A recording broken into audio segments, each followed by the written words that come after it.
So today, ladies and gentlemen, we've got an interesting conversation we've been wanting to have. Our friends at the Holy Post, which is a podcast that many of you are familiar with, Sky, one of the co-hosts, has been on our show and vice versa several different times. They've been doing some really good work on racism and its historical antecedents.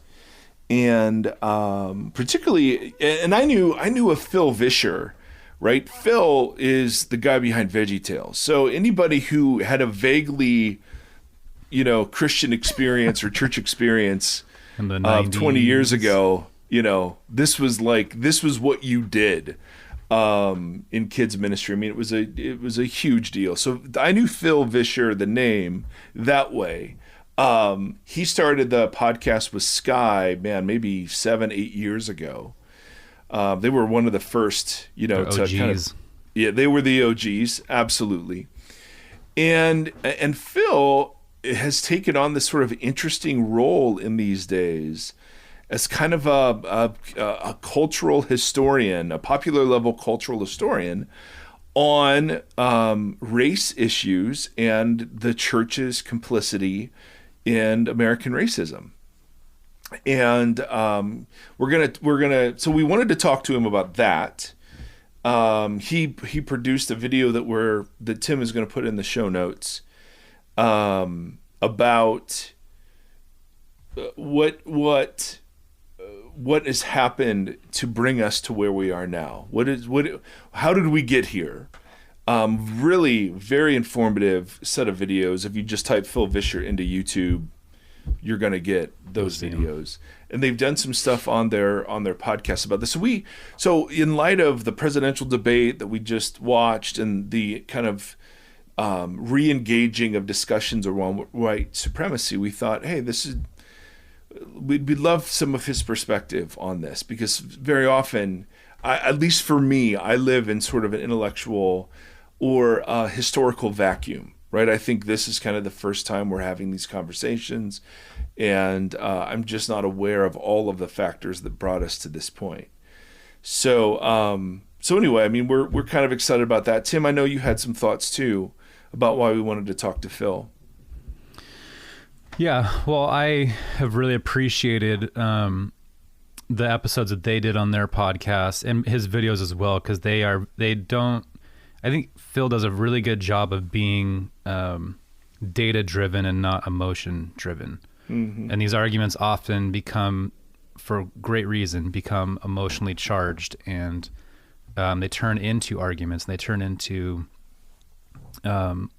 me versus you, us versus them mentality, which is never helpful.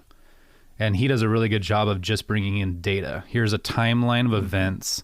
Here's how each event fed into the next. And I think it's really, really helpful. And I think that the church should, we're in such a cycle of, like I talk to my college students, like, when I was younger, when I was a kid. I love that you did that to them. we got the news, at like 5 p.m. and 11 p.m. or from a newspaper that came every morning. So there was a loose 24-hour news cycle. Mm-hmm. And because we didn't have cell phones, and now it's a 30-second news cycle. Like, what's happening in the world, anywhere in the world, the moment it happens. Yeah. Such as this morning, the president said that he has COVID, and we all knew about it immediately. And it changed. That amount of information constantly coming in doesn't let you sit with anything for very long. And I think the church, as the news cycle continually tumbles and brings new things in, things like George Floyd and some of the racial unease that's going on in our country starts to get pushed back and out of the conversation. And I think the church needs to keep having this conversation. So I definitely was pushing to have this conversation. So you can direct the emails to me at mike@voxpodcast.com. Yes, I did. Yes, I very clearly did not want to talk about this. No, but the day after the debates, Tim was just like, dude, we gotta talk more about this. And And, Phil's first response was, why do you want another white guy? And we said, well, it's the same reason your video had appeal. Some people are only going to listen to other white people. And we hate that. And unfortunately, it seems to be true. And white men need to be speaking. We have a role to play in speaking out against this and being part of fixing the problem that,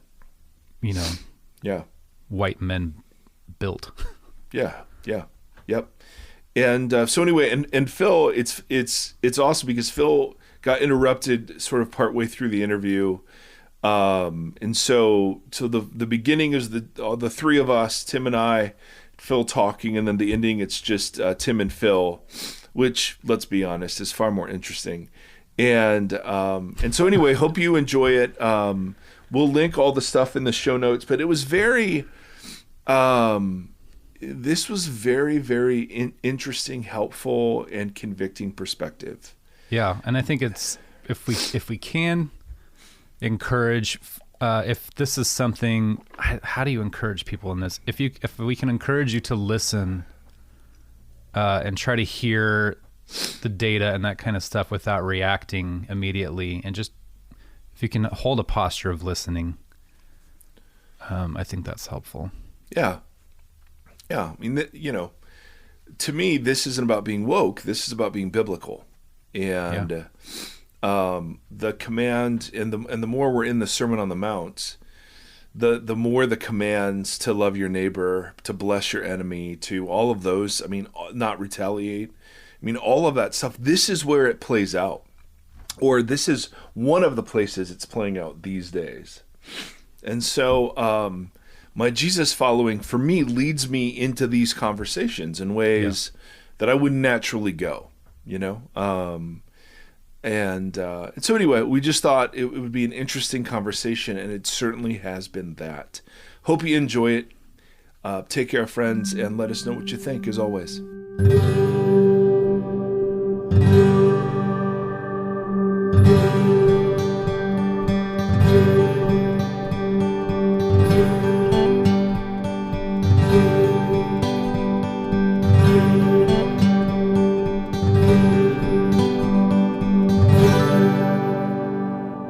Ladies and gentlemen, welcome to the Vox Podcast, and per Tim Stafford's request, I'm going to start off today with a little skit scat.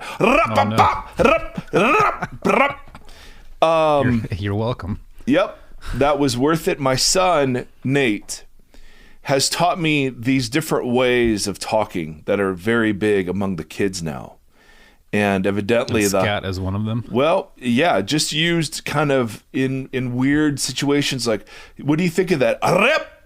And it's just perfect. So I'm going to use today some like for instance, I mean, and we're going to welcome our distinguished guest here shortly, but there are some phrases I need to translate first. All right. The first phrase is sus, which means suspect.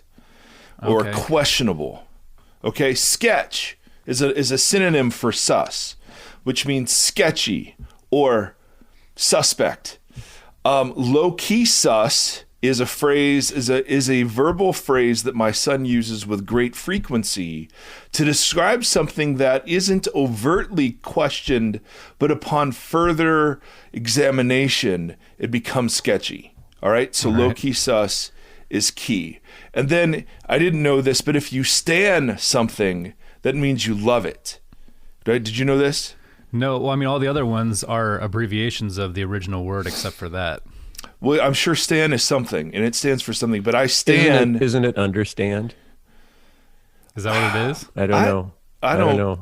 I'm the guest. I'm just jumping in here. I'm this very special guest.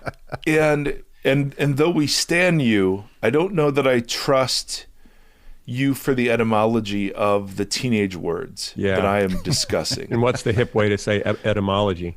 Yes, Eddie. Yeah. I don't stan your Eddie. Yeah, exactly. There it is. There you go.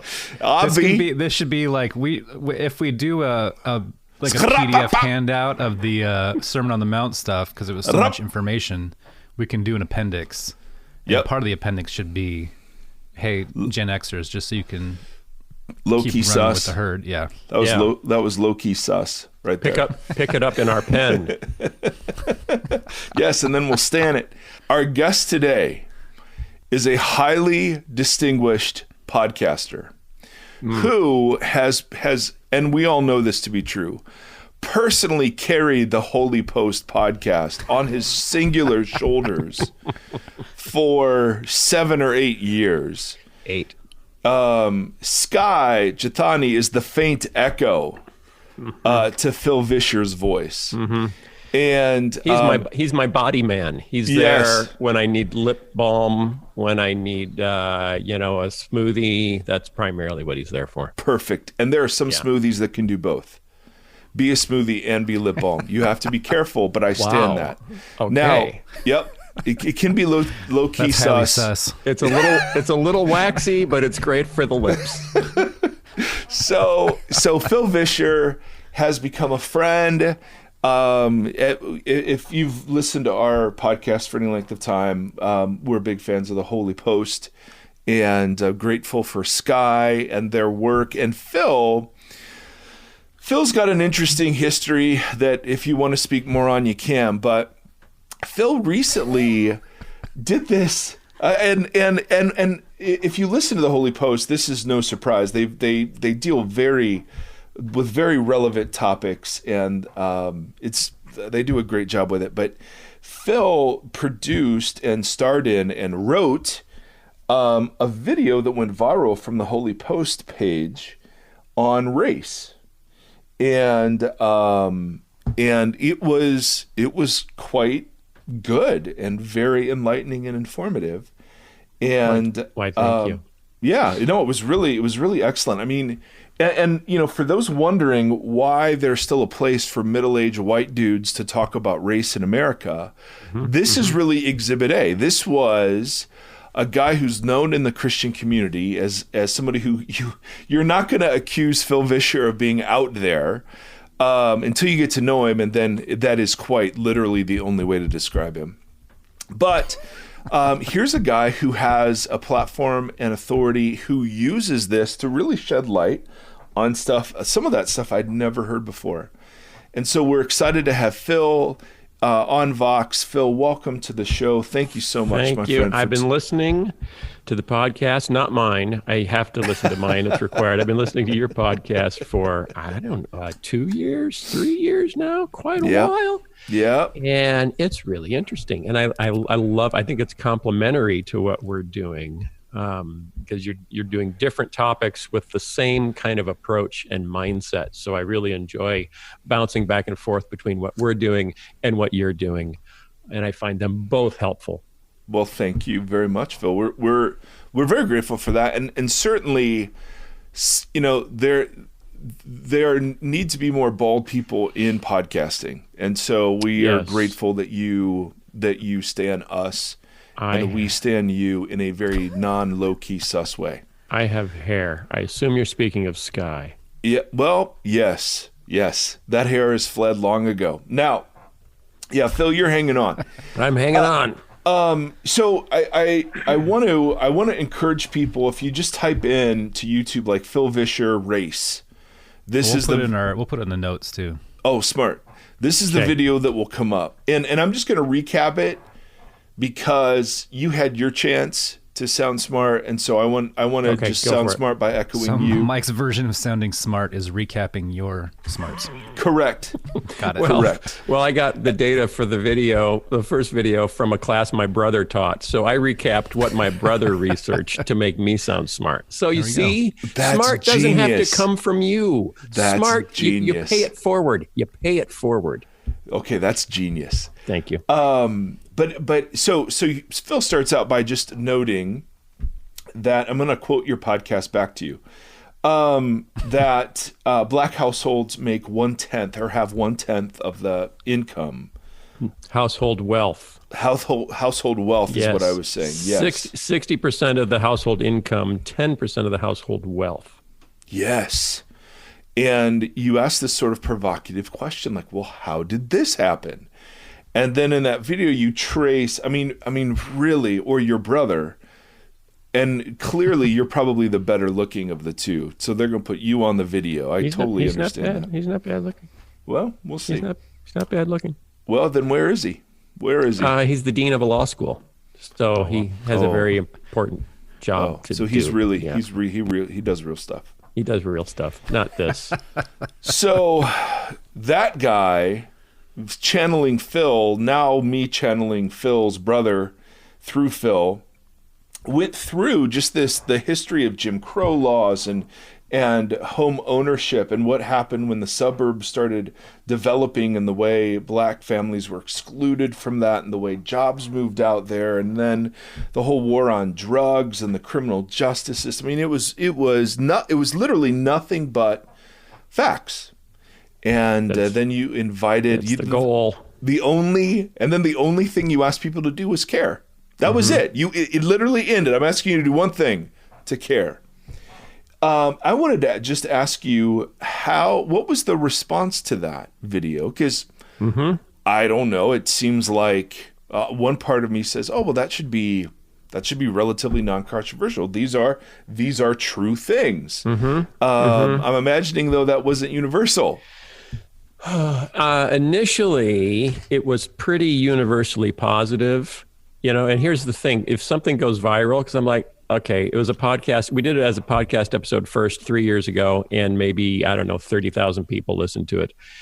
And the response to that was all positive. And so I think I'm going to make this more shareable. I'll squish it down into a video that people can just, click their share button on Facebook and boom, then it gets shared. And so initially it was still kind of our circle that likes us and is with us, and they were 100% positive, and they start sharing it, and then they start sharing it, and then they start sharing it, and then a few people start popping up saying, "I don't like this. I don't like what you're saying. Right. And here's why." And then you discover there are a lot of people who have an ideological commitment that makes it necessary for them to say either A, this is not a problem, or B, even if it is, it's not my fault, and I don't have to do anything about it. And it's interesting to try to unpack what's the ideology behind that. And some of it is just purely now partisan politics, that I'm a Republican and Democrats say we're supposed to care about that, so I'm not going to care about it. It's the same thing with climate change. My ideology, my ideological identity says I have to reject what you're saying I'm supposed to be concerned about. And we do it on both sides. So there was some of that. There's some people just don't like or think you're missing out. They've come up with a reason why, inner cities are the way they are. Here's the reason why: because people are irresponsible. People who live in inner cities are irresponsible, and it's all about personal responsibility. Other people would come back and say, you completely skipped the part, which is partly why I did a follow-up video, either that fatherlessness has ruined African-American communities or welfare support has ruined African-American communities. So, how you suggest solutions varies wildly depending on what you believe is the cause of the problem.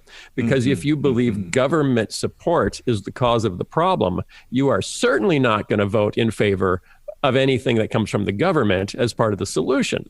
Right. And if you believe fatherlessness is the entirety of the problem, then the only solution is to tell those people to get married and be responsible. So don't ask me to do anything else, because if they don't do their part, I can't help.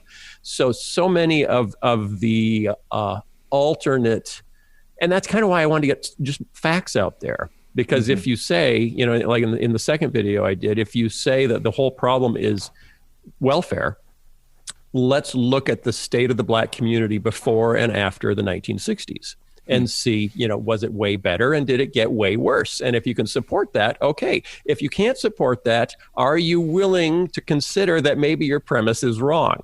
And it's typically there's truth in a lot of these ideas. Yes, fatherlessness is a problem.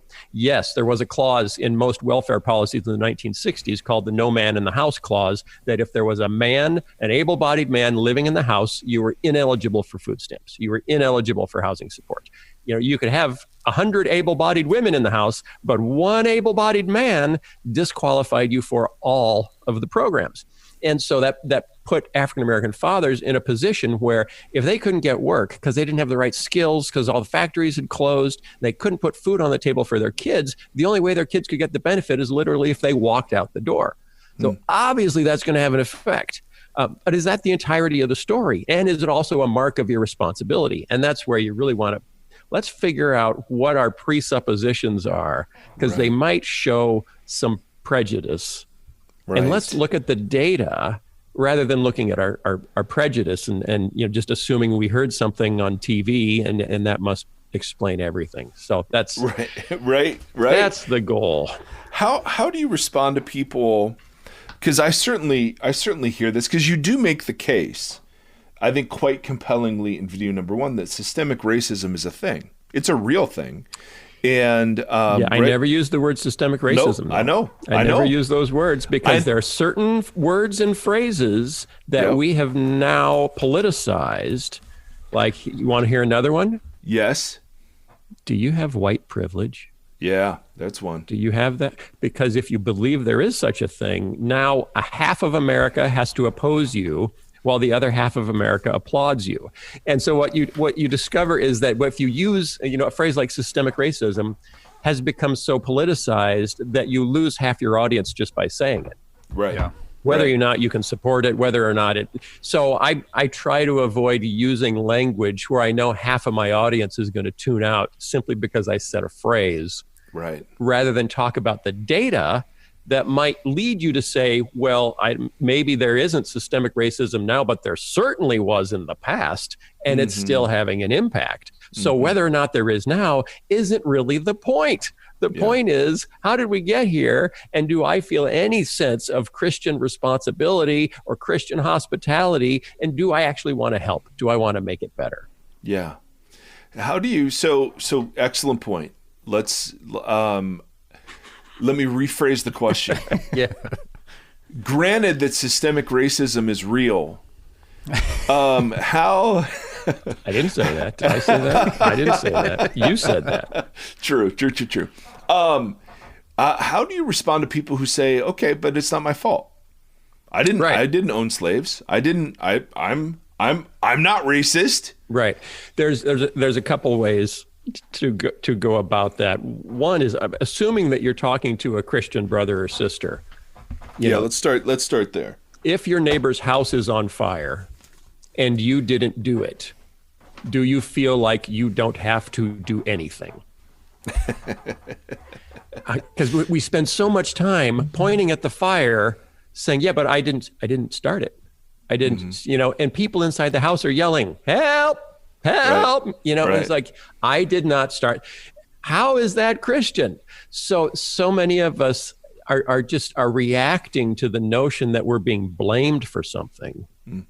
And we don't like to be blamed. And then we're arguing. Well, is it really my fault that house is burning and those children are in danger? Is that, I don't feel like, just shut up and go get the kids out of the house because it's burning. So it also depends on, and in my second video, I mentioned this, that we love to say, we Americans, won the Cold War. We Americans put a man on the moon. We did this. We did all these wonderful things. And then you switch it and say, we oppressed Native Americans for hundreds of years. It's like, no, I didn't. I didn't do that part. It's like we love to take ownership of the good things America has done and then completely deny any ownership of the bad things America has done. So I don't find that terribly Christian to not want to take responsibility for what is wrong in your own community. And don't we see examples in the scriptures of responsibility or repentance or confession for the sins of the community, even given by people that didn't commit those sins? Yep. Nehemiah 1, Daniel 9, Daniel confesses the sins of his forefathers. And I've had, and I've used that, and people will say, yeah, but that's different because it was Israel and he was a leader that represented Israel. It's like, okay, why are we straining at gnats to avoid needing to help? Right. And I really want to back up and ask that question. Why is it so important to not feel any obligation to help? I honestly don't have an answer. I don't have an answer. It's just we're so.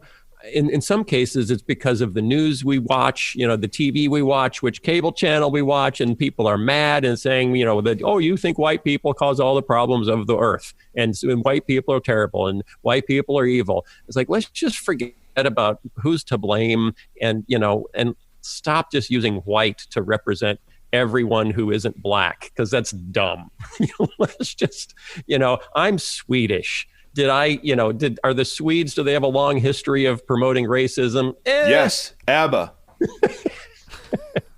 It doesn't really matter. It doesn't really matter. America has a long history of racism that has disadvantaged some communities to the advantage of other communities. Mm-hmm. I am part historically of a community that has been advantaged by America's racism, not disadvantaged. So I would like to do some part in offsetting the disadvantages that have been created for some people at the advantage of my own forefathers. Mm-hmm. So, and it helped me one day to rethink my whole family story through the lens of, for my great-grandfather in Toledo, Ohio, as a hothouse farmer, what would his life have been if he was African-American in 1920 in Toledo? Would he have been able to build a successful business? Probably not. And then he sent my grandfather to college. Not a lot of white kids, not a lot of any Americans were going to college in the 1930s. Because he was able to go to college, he was picked by Firestone for their new executive track for college graduates. That set up a whole career in the tire industry as a successful executive that led my dad to work for him at a big tire company in advertising and fly all over the world and do amazing things. And that led him to buying us a really nice house in Muscatine, Iowa when I was a kid, so that when everything blew up when I was 9 years old and my dad walked out the door, my parents got divorced, my mom was a single parent living below the poverty line, we had a really nice house that we could sell, use the equity to buy a much smaller house in a much nicer suburb of Chicago where we could all get a great education and be near really, really good opportunity. And so just the difference, you now retell that story and say, okay, you're African American at each generation of that story. Mm-hmm. And then you get to where, we're living in poverty, which we did for maybe 2 years in the 1980s. You don't have any of the assets to give you a second chance. So that's why the home ownership thing was so crucial in how I tell my story, is like our house that we owned in Muscatine, Iowa in 1980 bought us a second chance. Right. So this is an example of the household wealth. Yes. So the average white household has 10 times the household wealth of the average black household, specifically because of home ownership. Because home ownership is by far the number one source of intergenerational wealth transfer in America.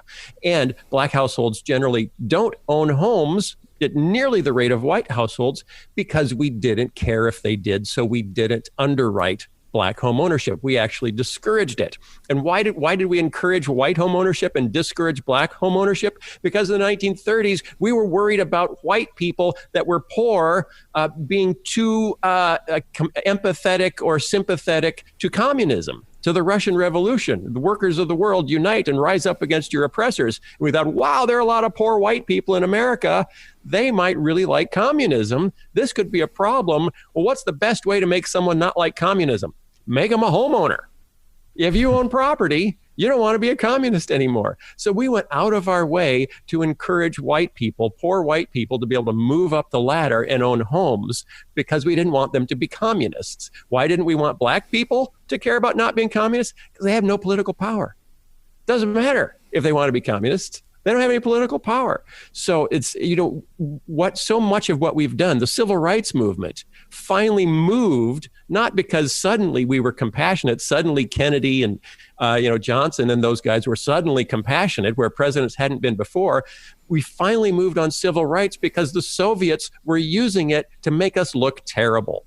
So the Americans are out saying the American way of life is great for everyone. And look how they're treating their own African-American citizens horribly. And that was the impetus to say we have to do something, especially because it's starting to head towards riots. And the more chaos there is in America, which is supposed to be, the shining city on the hill of democracy and freedom that everyone wants, this looks terrible. And these countries, especially if they're African countries looking at America and then looking at the Soviet Union and saying, oh, why do we want the American thing? They treat people terribly.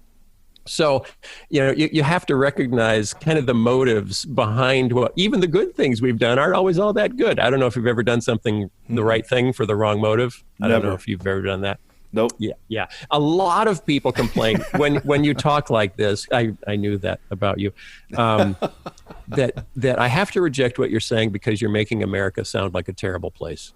And America, is my home. This is like, it's everything. It's the best country. My fathers died for it. Right. America is no better than we are. It's no worse than we are. It's no better than we are. So because we are good and bad, we are sinful and virtuous, we are selfish and selfless, so is America. It is impossible for America to be nobler than the people who make it up. And so we just have to have a realistic assessment of our own history, which is a lot of what I'm doing. It's like, let's tell the history realistically, not because we want people not to like America, but because you can't solve problems if you don't recognize where they came from. And solving problems is more important than feeling super great about, the country you happen to live in. Yeah. You've also done some work on the church and particularly our tribe of evangelicalism, on the church's rise sort of to political power, embrace of political power. But lately, there have been some crossover between these two streams of, America certainly has a racist past, and the church has been very complicit in that. And so I was wondering if you could spend, I know you guys have done some work on the podcast on this, but I think it's so helpful to hear how evangelicalism as an ism evolved from its earliest movements away from sort of liberalism into this, because I posted, and I'm not a big social media person, but I posted something just after the debates saying, this shouldn't be too controversial, but white supremacy is antichrist and Christians should be its loudest opponents. Yeah. And the first comment was on abortion.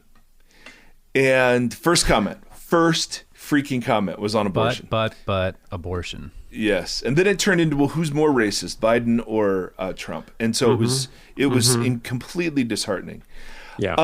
But I wondered if you would rehearse for us a little bit of the history for how it is that we ended up, as a church culture that played a very big part in the oppression of Black people, but then B, how it is that even acknowledging that gets trumped by this whole abortion issue. Yeah. And you know what I mean? Like that's the only thing the church wants to talk about. So right. Any thoughts that way would be great. Okay, so you got to go back to the fundamentalist modernist controversy from roughly 1890 to 1930, where modernist theology was coming over from Europe. You were alive. Yes, yeah. During this time. I was a culture warrior at the time. I had a podcast already. We called it a pigeon cast, but yes. And one of the things that happened in that controversy, because modernists were starting to throw out really important tenets of the historical faith, like the Bible is without errors. That's ridiculous. It's let's treat it like any other book. Yeah. Do we really believe in the virgin birth? Come on, we have radio now. Literally, one theologian said, "How can we believe in the virgin birth in an era of electric light and radio?" Because obviously, that's fair. That's a fair point. Radio disproves virgin birth. I'm still wrestling with that one.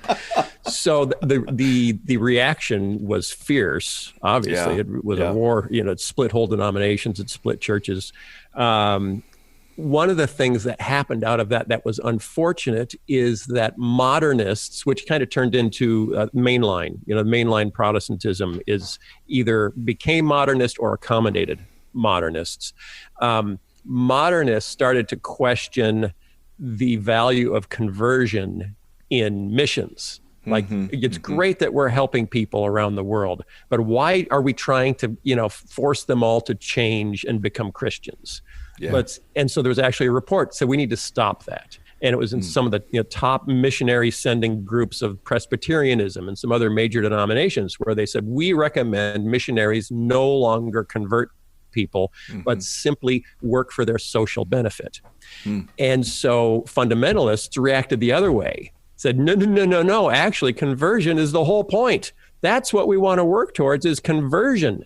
And this split about the social gospel. This is where, so modernists said, no, we want to promote a gospel that is about social equality and social progress. Fundamentalists said, no, we're promoting the gospel that says you follow Jesus and you're forgiven for your sins and he atoned for your sins on the cross. And so fundamentalists stopped caring about social issues nearly as much.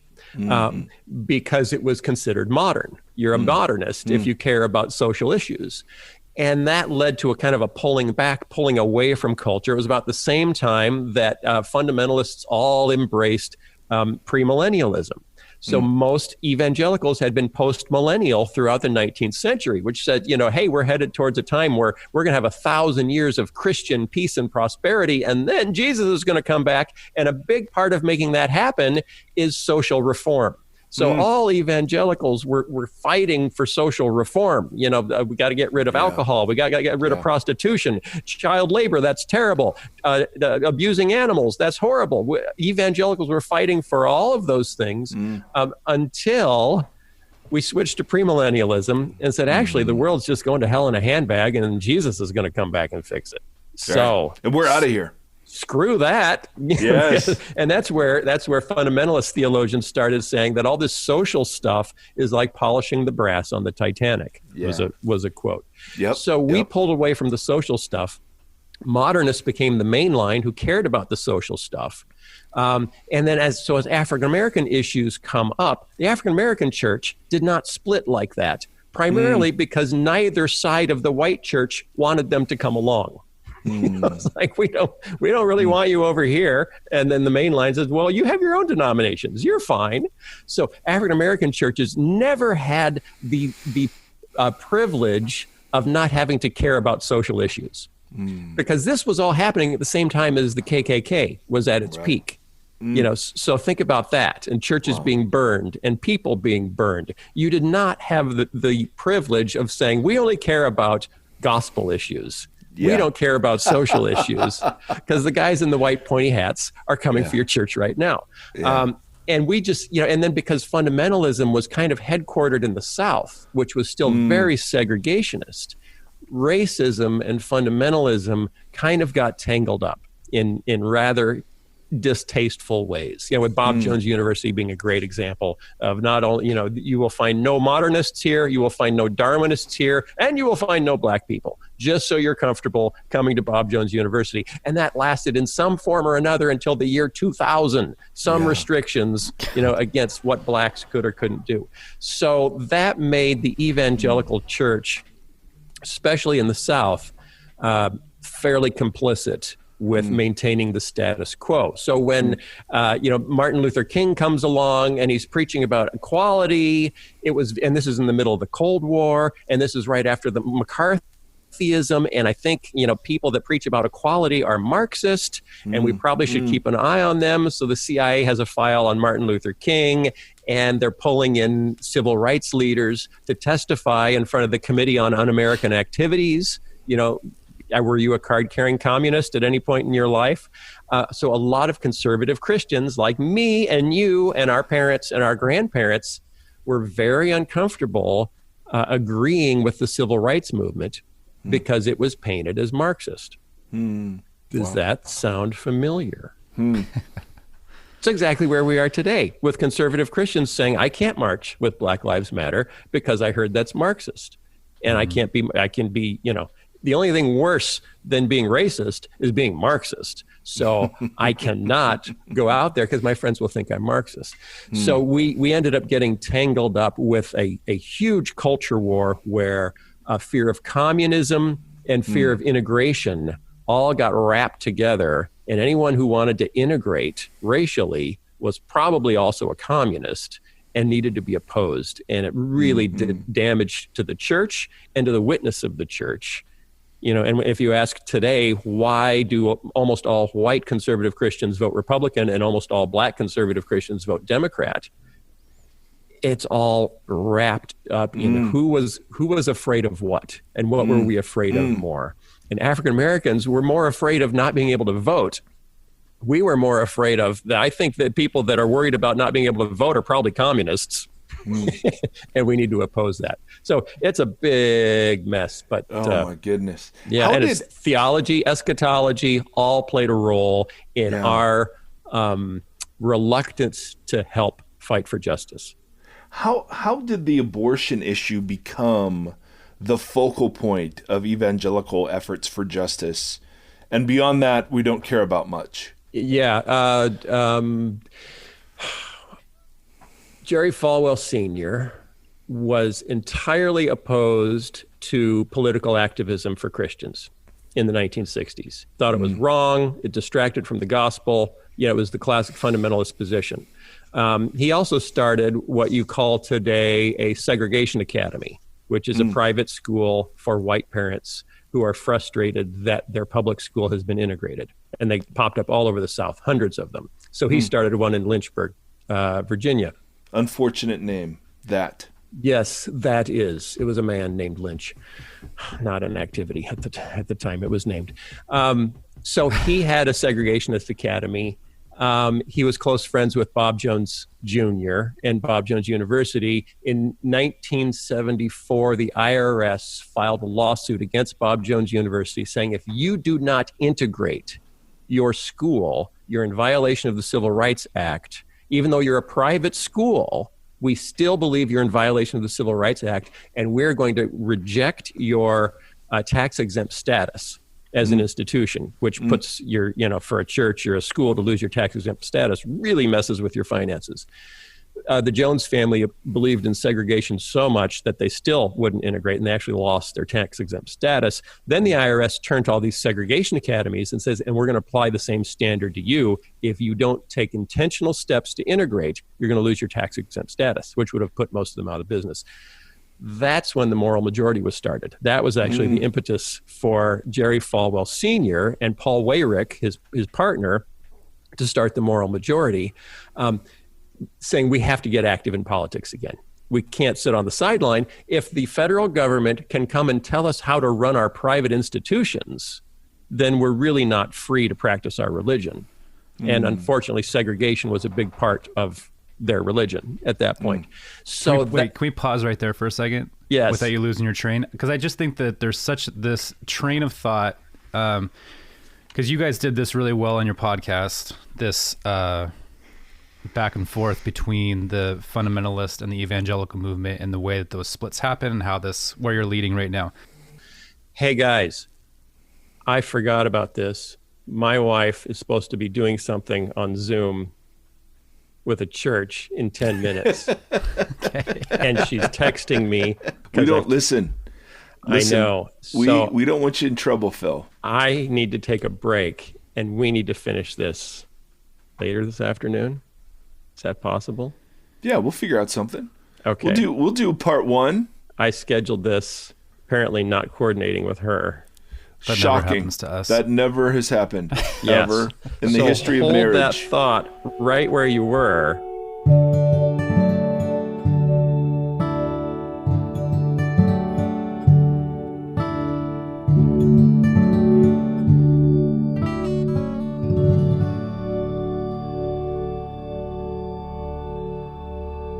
Hey folks, we're back after a brief hiatus. Mike has disappeared somewhere into the ether, so we wish him Phil messed it up. Oh, man. My wife had to take over my office for an online class that she was teaching that I forgot all about, and I almost killed her class. So we had to take a break. And then we lost Mike. It happens sometimes. He just drifted off. But we're having a conversation on race and kind of the history in our country, the history in our church.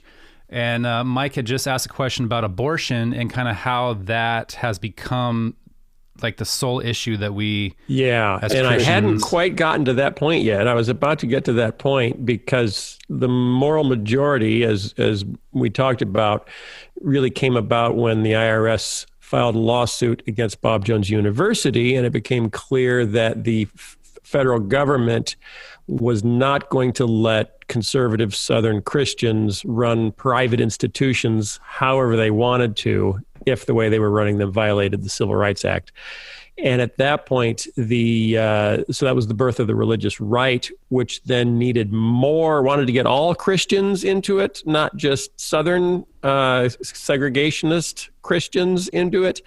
And the way to do that, they needed an issue that appealed to the whole country. And this is about the time that Dr. James Dobson started preaching on the radio. And he was not a Southern Christian. He was a Western Christian from California.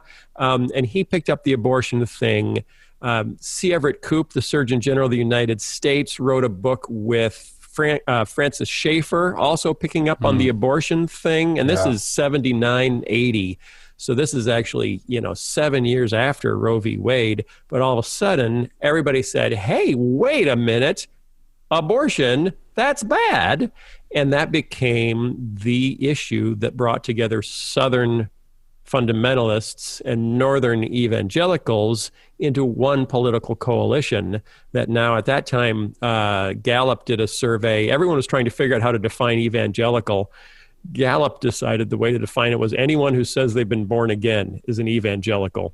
So the Gallup did a survey and 50% of Americans said they were born again. So 50% of Americans said they were evangelical. So for the religious right, this was huge because they could go around saying we represent half of America and their number one issue is abortion. And that's how really abortion is what consolidated that voting bloc. And it's kind of how we got to where we are today. Yeah, it's. I wanted to highlight a few of the things that you go into much more detail on in your video, but I think that not everybody is super familiar with kind of some of the big tenets that. So we don't want to. We said earlier that we were avoiding the term systemic racism. It's a historic. Yeah, it's definitely unequivocally a historic reality. Whether it still applies today is an accurate term to use today is very controversial. And a lot of people would just tune out once you start saying it right.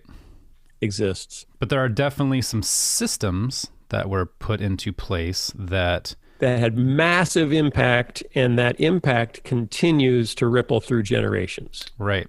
So when we look at, I think it's interesting because some of the stuff you just said. Well, so after the slaves are freed, we have, and like I said, you go into much more detail in this. I'm just going to kind of hit a couple buttons shortly, but I think this lineage, for lack of a better term, is important, and I'm not sure that everybody in our audience is fully aware of all these kind of dates and things that hit.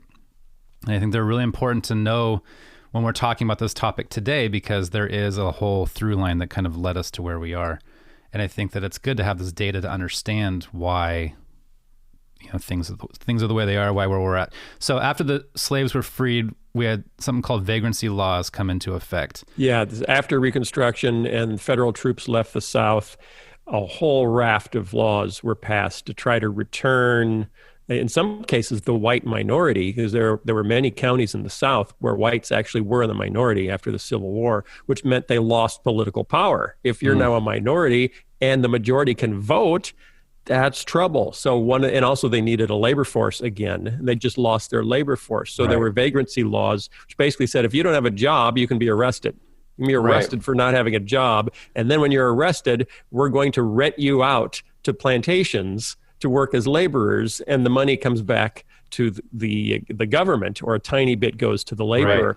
So many men found themselves right back on the plantations again. Which is wild. So freed from the plantations, arrested for not being able to work, put back on the plantations, and in some cases a little bit worse because they were leased and they could be replaced. So in some senses, it was a worse scenario than you didn't the want previous one. If you owned your labor force, you didn't want them to die. Right. If you leased your labor force, you didn't care as much. Right. So this leads into Jim Crow, which becomes a legal segregation, and the Supreme Court upholds this idea of legal segregation because, and correct me if I'm wrong, I think this is how you said it reflected the customs and traditions of America, which is wild. Yes, it was basically saying this is just the way it is. Yeah. And we don't want to turn society upside down. So don't mess with it. Yeah. And so then we get to the 50s, we get to Brown versus Board of Education, desegregating schools. The Southern Manifesto is written to uphold Jim Crow.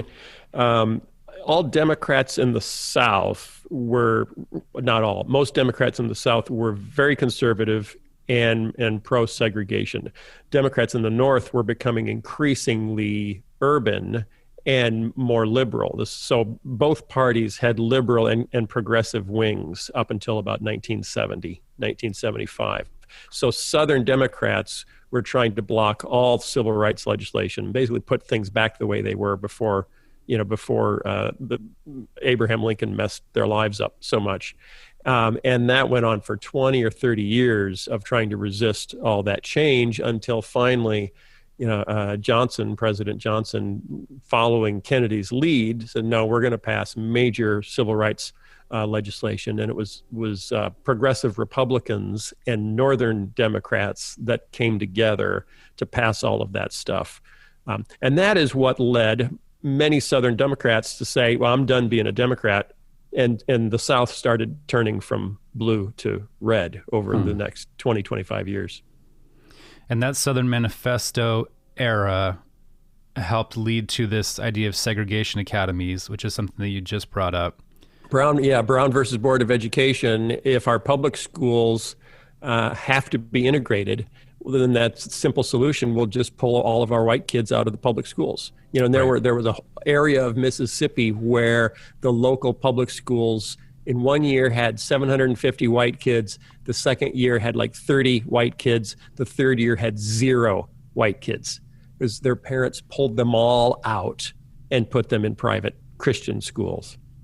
So in the Bob Jones University, for example, doesn't allow black students much later after all of this. Till 1970, they had to start allowing some black students, but only if you were married. They didn't want single black students come because they might be tempted to meet date a white girl and date across racial lines. 1976 is when they finally gave in on that because they were being sued by the IRS, but then they still kept a law, a requirement, there's no interracial dating, and that rule stayed in place until 2000 when George Bush Jr. gave a speech at Bob Jones University, and everyone kind of remembered, hey, wait a minute, you guys still don't allow interracial dating? And the PR was so bad. In the year 2000. 2000. Yeah, that's wild. And then, so I'm just trying to do a loose run through history here, American history. Civil rights protests, anti-war protests lead to a big law and order rhetoric, which is something we heard the other night in the debates repeated over and over again. Law and order, law and order. That you had the anti-war protesters that were sometimes becoming violent, and then you had the civil rights protesters who were sometimes becoming violent. When you had when Martin Luther King Jr. was assassinated, led to riots across the country, destruction of private property, burning of buildings. We really don't like that. The number one issue in the 1968 presidential campaign was violence, which most Americans blamed on two groups, and some put those two groups together, communists and Negroes who start riots. Right. And because many Negroes who started riots were suspected of really being secret communists, we've lumped it all together, and that's where Nixon and others came in and said, what you really want, America, you want law and order, which started the use of that phrase as what's considered a sort of dog whistle for you want us to crack down on all those African Americans that are out of control in the cities. Yeah. And so the Southern churches, I mean, you guys had a really good episode where you did a big breakdown of the difference between fundamentalist and evangelical. Yeah, I thought that was a really great conversation. Turning that one into a video too. Oh, nice. Great. Because that was very informational. I think a lot of people, again, I shared that with a bunch of people, and I think they were like, I was not aware that this was what it was. Yep. And so... Yep.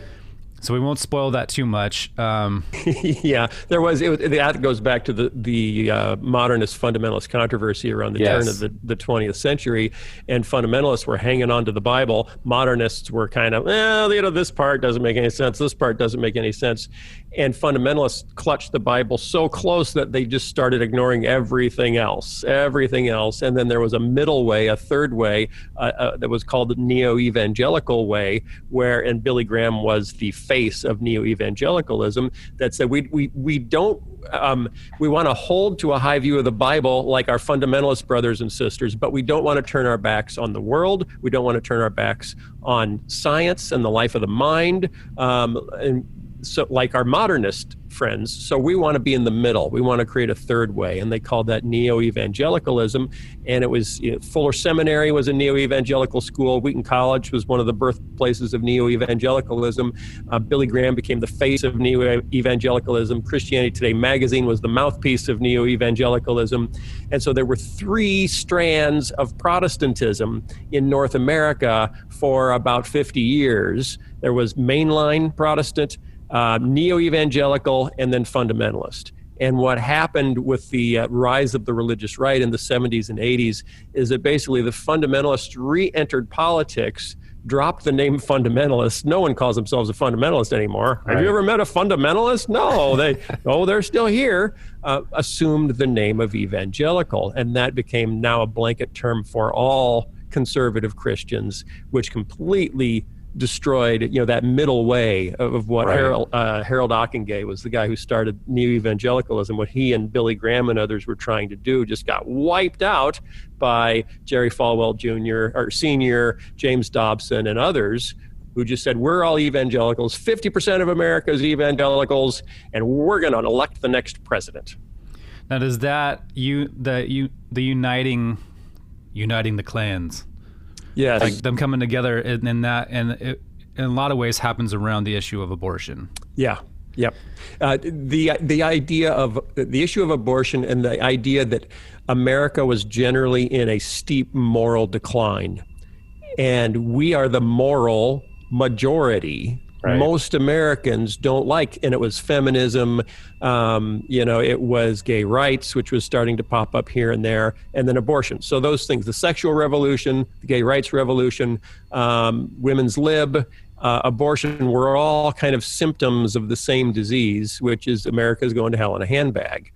And it was, the moral majority and the silent Christians who've been silent too long, we're back, that led to the religious right and put Reagan in the White House and really radically redrew the political map, turned the South from bright blue to bright red, turned most of America bright red. And so now when you look at a map, it's mostly red, a map of America, but it's red where there are not many people. And it's blue where there are a lot of people. So it's just radically how much conservative Christianity has affected American politics in the last 50 years is just astonishing. Yeah. Yeah, I think it's so interesting. I don't know that I was that aware of the churches clinging to the segregation argument leading up to the abortion argument when they kind of felt, and that's my understanding, right, that they're clinging to segregation. No one liked Billy Graham showing up and saying everybody could be in the tent together. They didn't like Billy Graham not as much because he integrated his rallies, which he did, but even more so because he invited modernist churches to join in his rallies. And modernists were the enemy. They were undermining scripture. They were undermining everything. So when Billy Graham came to Charlotte, North Carolina to put on a rally in 1966, that's the hometown of Bob Jones University, not Charlotte. I forget where Bob Jones, but it's in North Carolina. Bob Jones Jr. at that time gave an interview for the local paper saying no one is doing more harm to the cause of Jesus Christ than Billy Graham. And said, if any of my students, if any Bob Jones University students attend the Billy Graham rally, they'll be expelled from school. That's wild. So, people, so there's an old joke. It's a fun old joke. If you're mainline, if you're liberal, you think Billy Graham is a fundamentalist. If you're a fundamentalist, you think Billy Graham is a heretic. And that shows that there were 3 strains of Protestantism at that time. And they collapsed back down to 2. About 1975, 1976, Jimmy Carter becomes president because he says, and he's the first president to say, I'm born again. I'm a born again Christian. So all these, 50% of Americans that say they're born again say, yes, he's with us. And rather than saying it's the year of the fundamentalist returning to politics, Newsweek magazine ran a cover story that declared 1976 was the year of the evangelical. Right. And so that became the moniker to put on all conservative Christians. They're not fundamentalists anymore. They're evangelicals. And it completely blurred the distinction between what Billy Graham stood for and what Bob Jones Sr. and Jr. stood for, and why Bob Jones Jr. thought Billy Graham was doing more damage to the cause of Jesus Christ than any other person on earth. Crazy, huh? Isn't that crazy? It is all crazy. It's crazy. It's sad. This is our inheritance. This is what you and I now grow up in, this stew, this bubbling stew of, hi, what kind of Christian am I? Right. What? I know I'm not Catholic because we didn't grow up that way. So I guess I'm evangelical. And what does that mean? Because, is Bob Jones Sr. an evangelical, and is Jerry Falwell Jr. an evangelical? And are these Southern televangelists evangelicals? Is that what I am? Yeah. So many kids have just said, I'm out. Yeah. I can't make sense of this mess. I'm out. I'm spiritual, but not religious. Yeah. It's just a hot mess. So I think that's exactly perfect. That's exactly where we find ourselves today. Mike, we did an episode, I don't know, 6-8 months ago, maybe or so, kind of landing in this idea of spiritual homelessness. Yeah. That so many of us are just like, I don't resonate with this other side of the fence or any of these things. I can't find my tribe. Yeah, and I can't reconcile things that I see and hear to who I've found Jesus to be and what I've heard and seen Jesus say. Yep. I think we don't, for the sake of time, we won't go all the way into the abortion issue. And I know that Sky did a really great Twitter rant breakdown. Yeah. That you guys are maybe following up on. Which may or may not be a rehearsal for a video. We're good. Yeah. So stay tuned for that, because I think it's really important that it's an issue that pulls everybody to one side of the fence and negates so much else. Right. And the premise of what Sky was trying to get across is what other conservative pro-life voices like David French and recently Michael Gerson just yesterday in the Washington Post had a piece where I said, yes, I'm pro-life, and no, I'm not voting for Donald Trump. And here's how I put that together. And in a nutshell, it's just arguing that who's in the White House actually has very little impact on abortion rates in America. Right. So the notion that if we just get enough Republican presidents to nominate enough conservative justices, abortion will become illegal and will go away. Yeah. And a lot of people who know how the Supreme Court works and how law works are looking at that saying, that's probably not true. Right. And so that's one of the main reasons we want to do this conversation, is because everything is so emotionally charged right now. Yeah. Politics are so emotionally charged right now. Abortion is an issue that has always been emotionally charged. And to bring data in, and if we can have a conversation where we're like, look, we're not speaking down on anybody. We're just bringing some statistics and data and history to look at how things actually played out and where they went and where they led. And the abortion conversation is the same thing, like you said, that the president doesn't seem like it really has that big of an impact on it. Neither does, I think Sky said something like Republicans have nominated 11 Supreme Court justices and to four for Democrats. Right. And we still don't have any more positive decisions from the Supreme Court on abortion. Yeah. In fact, the decisions in the last 40 years have made it stronger, the protection for access to abortion with the Casey ruling, which stands. You can't even go back to and try to overthrow Roe v. Wade now. You have to overthrow Casey, which was in 1992, I think. So there, and at the same time, though, before you lose heart, because I am pro-life and I do care, right now the abortion rate is lower than it's been since 1972, the year before Roe v. Wade was passed. So if our goal in trying to take the Supreme Court is to undo the damage of Roe v. Wade, we've already done that, which is kind of astonishing. Yeah, so a lot of people are pushing that we can't stop working on this issue until there's zero abortion in America, which has never been the case ever. There's more abortion before Roe v. Wade on a per 1,000 women, per 1,000 birth basis than there is today. So undoing Roe v. Wade does very little about that. It's just it's a whole side of the story that we just don't talk about. We don't, and it's hard because it is so emotionally charged, and it immediately becomes just full of vitriol. And so I think that that'll be great to push people in that direction, to read his tweets, to watch the video if you guys follow through with that. And there is so much to learn just by kind of listening. And I think that's really it, right? Right now, it's trying to listen. We've been in a posture of trying to listen for the last few months. And then in this series on the Sermon on the Mount, looking at how it is that we should be engaging our world, our community, and our neighbor, ourself within all these things. And I think it's just trying to understand how different Christians with different life experiences can come to radically different conclusions about how they should vote. Yes. Because we keep saying, all Christians are on the right and vote Republican. Well, no, 80% of white evangelicals voted for Donald Trump. 92% of black Protestants voted for Hillary Clinton. So 3%, this is in Pew research on validated voters, 3% of black Protestants, self-identifying black Christians, voted for Donald Trump. So you ask, okay, how can white Christians and black Christians view the world so differently that they would be that far off on, I read the Bible, I pray to God, and we just vote in opposite directions. And to me, it's a case of what do you see when you look in the rearview mirror? Because a lot of Christians say, I want things like they were in the 50s.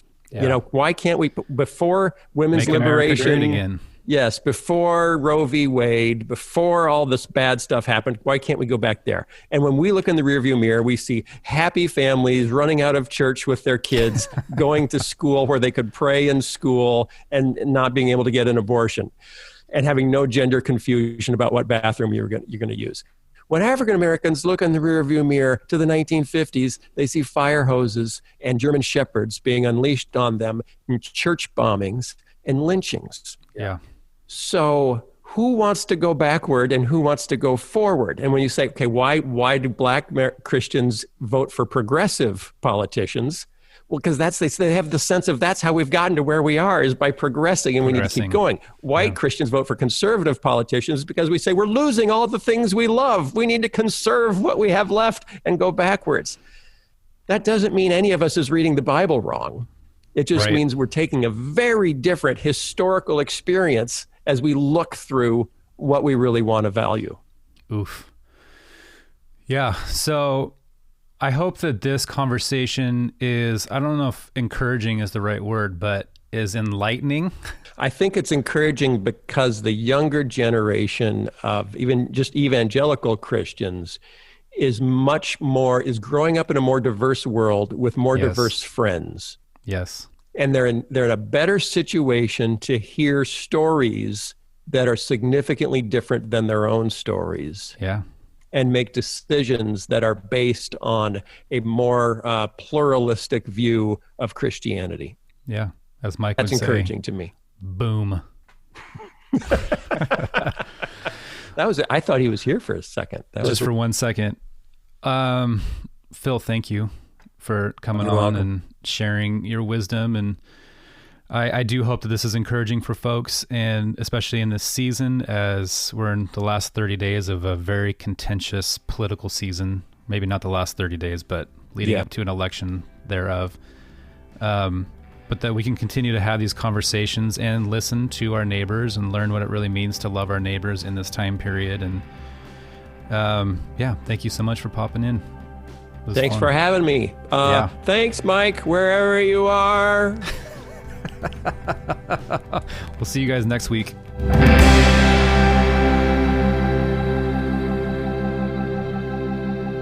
Thank you for listening to this conversation. The Vox Podcast is a 501c3 nonprofit organization that is supported by listeners like yourself. If you'd like to partner with us, you can do so at patreon.com/Vox Podcast.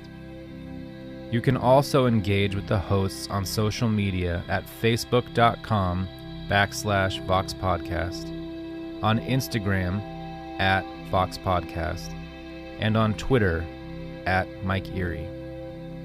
Thank you for walking this road with us.